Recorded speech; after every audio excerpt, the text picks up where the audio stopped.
Hello guys, welcome back. So the wait is over. It's time to create single page applications. Are you excited? Yes, me too. We are going good with coding our views, right? We have already coded two views for our bookart application, the header and the book list. But the next view, cart view, is actually a different page of our application. So if we follow the static website development approach, we have to create a new HTML file and link that HTML file to the first page. Let's see how static website development works, and then we will see how we can implement SPA on top of it. Looking at our application, I can split it into two pages initially, the home page or books page and the cart page. When the application will start, it will load the index.html page, or we can say books.html page. To go to the cart page, I have to click on the cart link here. So when I click on the cart button, it will load the separate page cart.html into the browser. The whole page gets refreshed in case of website, and the URL also changes to cart.html. Websites works in this fashion, but while making web applications, we do not usually follow this approach. We follow what we call SPA, means single page application approach. In SPA, we have one main HTML page and we divide the other pages into small HTML partials or templates. And these small partials are then loaded into the main HTML file. Of course, the URL will change in the browser, but the experience will be different. So, how single page application works? We start the application with the main HTML page and we load the partials as a part of the page. So suppose we want to add a partial in this page in the blank area. We can add some hash values at the end of the URL. Then that URL will be interpreted, and based on the hash value, it will load the partial associated with the hash value right into the main page. Similarly, when we click on the cart link, the main page remains as it is, and the configured hash URL adds at the end of the main URL. These URL changes will get interpreted, the existing partial will get removed, and the new partial will take its place. Okay, so now we know SPA. It's time to see how we can implement the SPA in AngularJS. When I start doing my homework for the navigations, I usually divide my page into fixed and the dynamic parts, or you can say sections. There is a reason, as Angular doesn't support multiple dynamic sections in a page, and it's not that complex even if we have a limitation of one dynamic section only. Looking at our application, we can easily see the fixed and the dynamic parts. Header with the navigation are mostly fixed part in any application, and the pages which will load when we click on the navigation links will be dynamic. Once we define the fixed and the dynamic parts, we need to work on the partials which will be loaded into the dynamic section. Let's open the HTML. We can see our header wrapper div as a fixed part, so we don't need to do anything with it. But the books list wrapper will definitely looks like a good candidate to fit in the dynamic section. So we will take this HTML out from here and refer it with the hash name, say /books. Let's cut this HTML from here and let's create a new folder, partials, where we will keep all our partials. Create a new HTML file, say book-list HTML, open it and paste the code we cut previously. Nice, we have created our first partial. Let's do some formatting. Okay, so when the user will click on the cart link, we need to load the second partial of our cart view. Let's create a new blank HTML file, say cart-list.html, and add some random HTML to it. We will refer this partial later with the hash name of say /cart. Let's run the application. Okay, so we can see only header with navigation. Our book list is blank as we have moved its HTML to different file.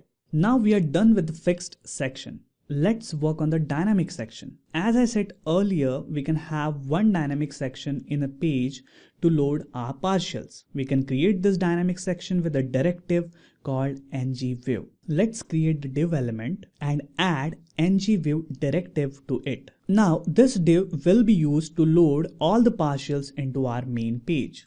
Great, so now we have our partials and a container to load these partials. But nothing will happen automatically.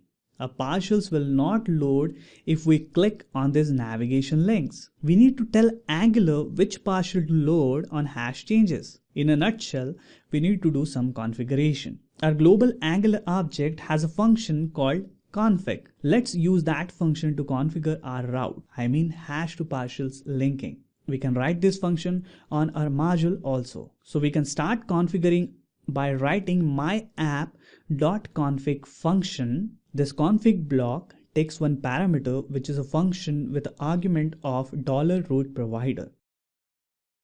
To configure our routes, Angular has provided us with this object. We don't need to create this object. This object is created by $injector object and provided to us as a dependency in this function. We'll discuss more about dependency injection in coming lectures. So let's use $route provider to configure our routes. We can use $route provider.when function to link our routes to the partials. Okay, so the first parameter here is the route name or a route URL. We already did a homework on our routes, so I gave our first route a name of /books. The second parameter is an object used to specify our template URL, which is nothing but path to our partial book-list.html, which we created in the partials folder.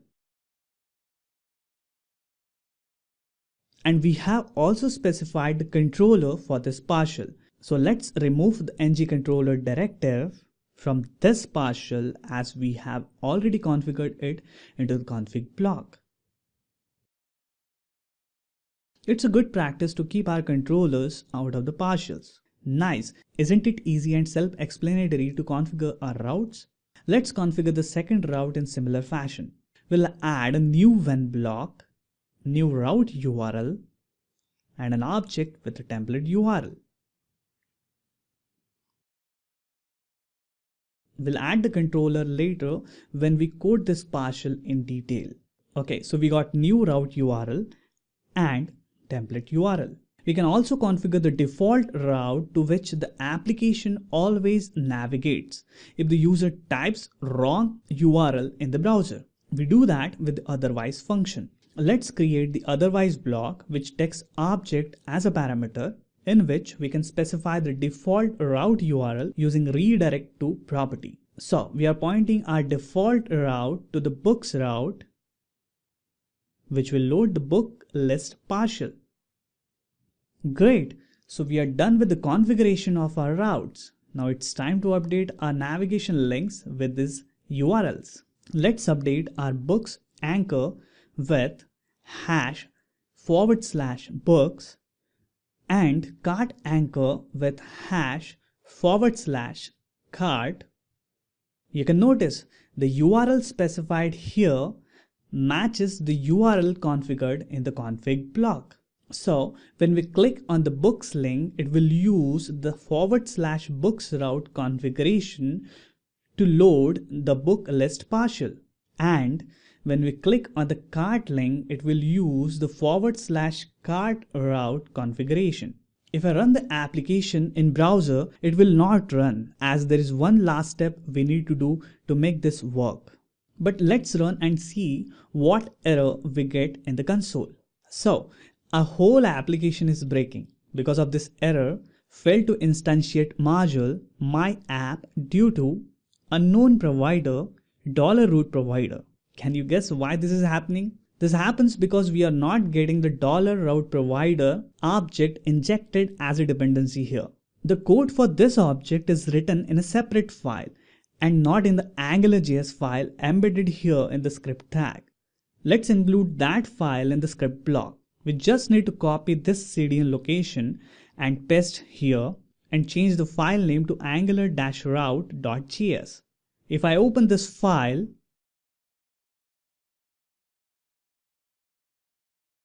you can see in order to have $route provider available to us, we need to include this module, ng-route module, as a dependent module for our main module. Angular has separated their code into separate modules so that they can be included as and when required. Let's include the module ng-route as a dependency here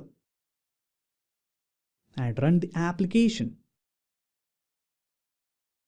Cool, all the errors are gone and we are getting our default route loaded. Let's test the cart route.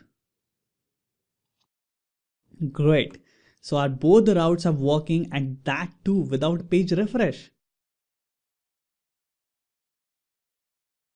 We have one issue related to the active link here that we will fix later. Okay guys, we have covered a very important concept called routing to make SPA, single page application. I hope you found it useful. Thanks for watching. I'll see you in the next video.